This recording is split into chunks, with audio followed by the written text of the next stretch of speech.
Hi, welcome to this round 1 strategy guide for the Soviet Union. I'm just going to go through all the nations one by one and showcase my moves, opening moves for each nation, and hopefully for beginner players or possibly even intermediate players it will be of some use if they're struggling to know what to do on the opening moves. Now, I'm not saying these are the best set of moves to do. I'm still learning myself, obviously. I find my Axis play is definitely stronger than my Allied play, I'll say that much. I'm a higher rating as Axis than I am as Allies, but I've had some success in both teams using these opening moves, so I think they might be of some use to someone watching if they are struggling with their opening moves. So let's jump in. We'll do single player, we'll create a game. We'll use obviously the ranked variant. This is what you'll see in any ranked game. Call it whatever. So we'll play as all nations, and that way I can go through just one turn as each one, and we can show my opening moves. So I actually quite enjoy playing as the Soviet Union. It's a challenge. You're up against it straight from the off, but it's a fun. I think they're a fun nation to play as. So essentially, Russia's job in this game is to hold Germany at bay for as long as possible. Germany have this stronger economy. If you look at the war report here, this is also a useful tab to look at in any game you're playing, just to keep an eye on how much national production each of the nations have got, how much they've got left. You can see if anyone's banking resources to possibly splurge out, in a big fleet at some point. So keep an eye on this tab. It's very useful. Also, you can see the sort of attack power that everyone's got. So it's a good tab to keep reading every now and then. So if we look at the national production, Germany have got 41 to begin with, and Russia have got 24. So you can see obviously their economy is immediately way behind Germany's. Germany also has a lot of strong troops starting out. They've got a number of tanks dotted around their territories, as well as a good aerial units. They've got a strong Luftwaffe to begin with, so you got to watch out for that. Russia only get 2 tanks and 2 planes to begin with, so they're 3 tanks. Sorry, they've got 3 and 2 planes, so they're obviously behind it on the better units. Now, as I said, Russia's job is to hold Germany at bay. The Allied strategy, the US are the Allied team's muscle, basically. You want to buy time for the US to get involved in the fight, be it the going towards Japan or hitting Germany in the Atlantic. You need to buy time for the Americans to mobilize, because obviously they're quite isolated where they are. They're in their own continent, they're detached from everything else. They need time to build the fleet, build the transports, get involved. And so Russia has to do that, has to buy as much time as possible. As did Britain. It's the same job, really. So, opening move, we've got 24 IPC to spend. My opening move, I like to spend 4 and 3. If you watch my tip video for this game, you'll notice I mentioned utilising artillery, as Russia particularly. I find this is quite a nice opening move, so you get... when I'll deploy, I'll show you, I'll put 2 and 2, so 2 artillery, 2 infantrymen into the Caucasus. So that gives me some nice attack potential from here. So that's my opening constructions. You may want to do less, it's possible. I know people tend to build more infantry, but for the opening move I always do this, just spend all my NPC and get a nice 4 and 3. So that'll be that. So combat phase. Let's move. I'll explain my logic when I've moved everything. So we're going to move everything from here. So Archangel and Karelia, they're all going to go into West Russia. Pretty much everything from Moscow is going to go into West Russia as well. So you can have 12 units moving here. And everything else here is going to go and attack the Ukraine. This fighter and this fighter over here. So it's going to be 12 attacking West Russia, 9 units attacking Ukraine. Now, Russia's territories, is worth explaining this. The most valuable territories for Russia to hold are West Russia, this one here. This obviously is a direct line into Moscow, so if the Germans control this, they're going to be able to blitz tanks through from Germany very quickly and hit Moscow. Also Caucasus, this is a valuable place because one, it's got an industrial complex, and it produces 4 IPC. So if the Germans control this, they've got potential to drop 4 tanks in here every turn, and it's got a direct line to Moscow as well. Karelia is not so valuable at the start. It's a victory city, yes, but it's not essential to hold this at the beginning. You don't need to hold this if you're worried. It's sort of counterintuitive a little bit. I'm supposed to be controlling victory cities, but I'm giving one up straight away. But it's a necessary evil in this game. Russia can't hold Karelia, West Russia, and Caucasus on turn 1. It's just not going to happen. The Germans will take one of them, and this is the one you want to lose out of the 3. So we're going to abandon Karelia, going to move everything down, and take the more valuable places. So we should overpower West Russia fairly easily. Now I'll explain the attack on the Ukraine. We don't want to take the Ukraine, because if we take it, we will win this fight if we decide to commit, unless we get extremely bad rolls. But we don't want to take the Ukraine, because obviously you've seen we've got our 3 only tanks moving in here. If we take it, the Germans are just going to counter-attack, and we will have lost one of our best land units. Well, it is our best land unit. So we don't want to take this. The idea is to take out the infantry and the artillery if possible. Anything else is a bonus. We won't take out everything in one turn, but we'll take out as much as we can, and then we're going to retreat to the Caucasus. Germany's strength is their tanks mainly, but they don't want to attack Russia with only tanks because they'll lose, against the infantry.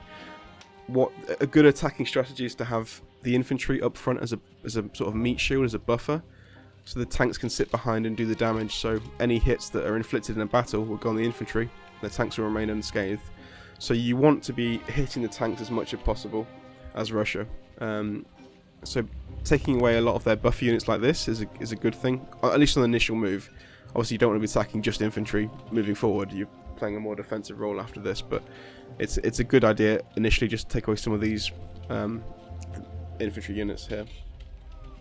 I will say as well, because of the economies of Germany and Russia, trading evenly with Germany is a bad idea.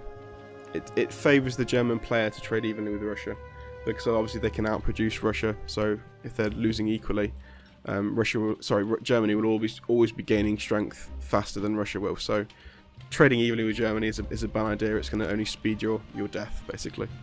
So you want to be picking your engagements and stacking the odds in your favour. Okay, so that about wraps up for the combat move phase. Let's do the actual combat.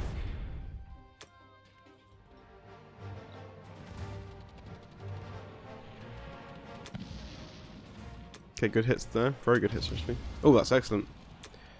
See the return fire. 2 hits on the infantry. That was actually one of the cleanest ones I've had for a while. That's very clean for taking West Russia. So we only lost 6, and Germany lost 19 IPC, which is pretty good. Pretty good. So again, the idea in this attack in the Ukraine is not to take it, but to do 1 round of attacks and then pull out. So hopefully we get a lot of hits in the initial attack, and then we can pull out virtually unscathed. We'll see what happens. So good hits there. Unlucky no hits there. Not the best. 3 of those missed. That's unfortunate. We did take out all the infantry though, so it's not too bad. Okay, 1 hit there. Miss and miss. That's pretty good as well. So we only lost 1 infantry for their 3. That's perfect. So now we don't want to press the attack, so we're in danger of actually taking the place. We just want to retreat now. We've done some damage, and we'll pull back to the Caucasus. There we go. So fairly good exchange for Russia there. -9, and they lost 28, including a tank, which is pretty good. So non-combat. Now we'll put these planes back in Caucasus. We'll just quickly look over in the east here. I know some players like to stack. What's this province? Buryatia. I personally like to pull back to this province here, which is Yakut. The reason for this is I find when players stack this one, as Japan, it becomes an option then to start transporting troops onto this one and attacking it with everything they've got, and that can obviously leave Russia open in the east. From round 1, they can lose all of this very easily. So I prefer to sit back. You're going to lose these 2, but it means your eastern front is going to hold a lot longer. This is going to deter Japan from moving up north a lot, because they're going to have to commit a lot of troops this way. And Japan at the beginning obviously would much prefer to go for India. Generally that's their main objective in the early game, is to try and take out India. So having 4 troops sitting up here is going to deter them from spending a lot of troops up here. putting them here is more of a temptation to take it out, and obviously then Russia's left vulnerable. So I have 4 here. I move the one here back here, and I move this one generally down here. So it gives options to defend. You can put it back to Russia. You can start moving it down here. I'll put this one back into Moscow. This guy, I like to move Sichuan province. I like to move in here to help out defend. My idea with this is to try and keep this fighter alive. If you have an extra infantryman, you're more likely to have this fighter live. So this fighter could be very valuable later on. It can defend Russia, it can defend India. It's quite a valuable piece if you can survive, which is, again, not always likely, but obviously having an extra infantryman there is going to increase the chances quite a bit, so we'll do that. The sub will move into this group here, just to try and increase their chances. They're more likely going to lose all this this turn, but we can try and hold it. You can sometimes win that fight. It depends what Germany go for. If they attack with a lot, or they try and stretch themselves and attack a lot at once, you might be able to survive some of this. But so with the sub over there, I like to put this anti-aircraft gun into West Russia, just to kind of, you know, prevent or deter Germany from going for an all-out attack on West Russia. Their Luftwaffe are going to be more vulnerable with an anti-aircraft gun there. So obviously we don't need to put anything into Archangel this turn because Karelia has got the industrial complex. This tank won't be able to blitz through. So there's no danger of having a blitz coming through here on turn 1. So that's fine, we'll leave that as it is. Everything looks good. I think we'll go okay to end the turn. End the phase rather.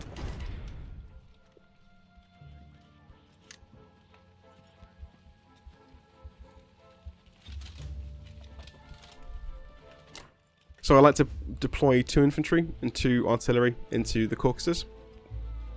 So these 2 are going to become our stronghold for troops. They're going to be the, you know, where we mass everything up together and try and deter the Germans from attacking. Then we'll put the remainder into Moscow. There we go.